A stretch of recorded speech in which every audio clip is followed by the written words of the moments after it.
Hello, pozdrav ako ovom video zapisu dobiju i ovi moji ljudi. Ako i ti kojim slučajem želiš da dobiješ pozdravka, ostavi neki lep, neki zanimljiv i neki kreativan komentar dole. Može posebno, može i odvojeno, ako znate na šta mislim. Ili me jednostavno zapratite na nekom od moja dva Instagram profila. Također, pozdravko za membere ovoga kanala, jer zato što su legende. A sada se moli reži da se po mogućnosti pusti intro, jer tako smo u mogućnosti. Milton Videos. Ovo je Balkan.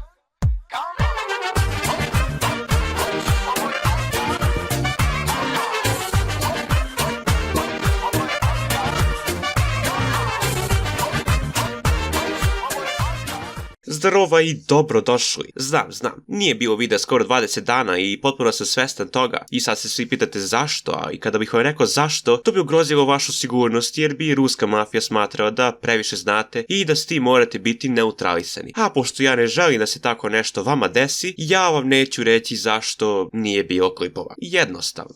Dame i gospođe, Eurovizija, Eurosong 2021, ceo svet priča o Euroviziji, znači u koju god društvenu mrežu da uđete, znači Instagram, TikTok, YouTube, svuda samo Eurovizija. Kada će prekinuti, nemam pojma. Da budemo malo precizniji, ceo svet priča pozitivno o Euroviziji jer se desilo da neko ko stvarno zaslužuje da pobedi, a svi znamo da se više puta dešavalo da neko ko uopšte ne zaslužuje da pobedi, a da neko ko ima banger pesmu i nastup dobije upola manje poena. A opet sa druge strane, naši ljudi kao po običaju pričaju negativno iz mnogo razloga kroz koje ćemo danas da prođemo. Neki pričaju da su nas pokrali, da je glasanje bilo političko, da Srbija zbog toga nije pobedila i tako dalje. I sve su to gluposti. Mislim da, tačno je da je glasanje nacionalnih žirija bilo u većoj meri političko na foru ko je sa kim dobar, ali sve je to bilo u većoj meri izbalansirano kada su se ubacili i glasili publike koji su realno bili realni jer su dve subjektivno i objektivno najbolje pesme dobile najviše boda od publike, a to su Finska i Italija.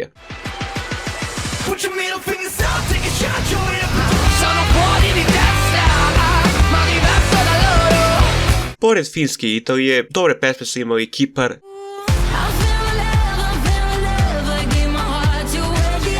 Azerbejdžan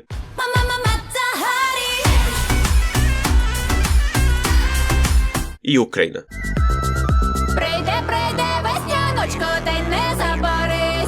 To su jedinih 5 pesama koje su se po nečemu razlikovale od ostalih. I to je to. Također našim ljudima se nije svidalo što je Srbija završila na 15. mestu. I da, delimično imaju pravo da se ljute, jer gledajući glasove publike deluje kao da je Srbija zaslužila da bude u top 10 recimo. Ali ništa više od toga, jer koliko god naši uzdizali pesmu Loko Loko u nebesa,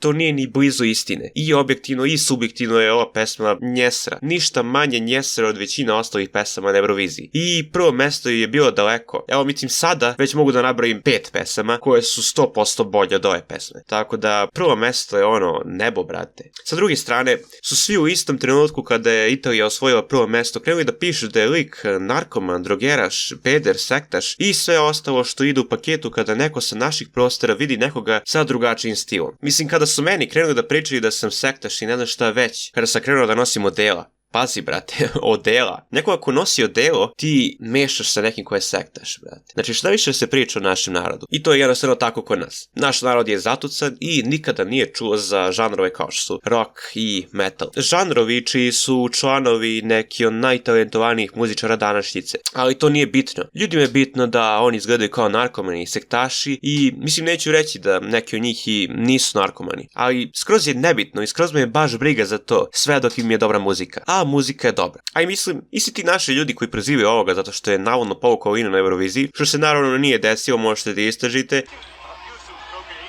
No, not at all. I just want to say, Thomas broke a glass. So I looked at this and I was like, what the fuck, Thomas? And I know that it appears like but I never did cocaine in my entire life. I swear, right here. I isti ti ljudi koji kažu da je ovaj narkoman i da ne zaslužuje da pobedi na Euroviziji i šta god još pričaju, isti ti ljudi slušaju Rastu i još neke naše muzičare slične njemu i baš tim ljudima uopšte ne smete da slušaju nekoga ko je narkoman i da, muzika je još uz to loša i gora doše. Tako da, ljudi, odlučite se. A ako vam ne smetaju Rasta i njemu slični koji pritom imaju prelošu muziku, onda ne biste trebali imati nikakvog problema sa likom koji je verovatno isto i pritom ima i dobru muziku. Muziku koja može da osvoji prvo mesto na Euroviziji. A zapitajte se da li ljudi kojima karijera zavisi od autotuna mogu da urade isto.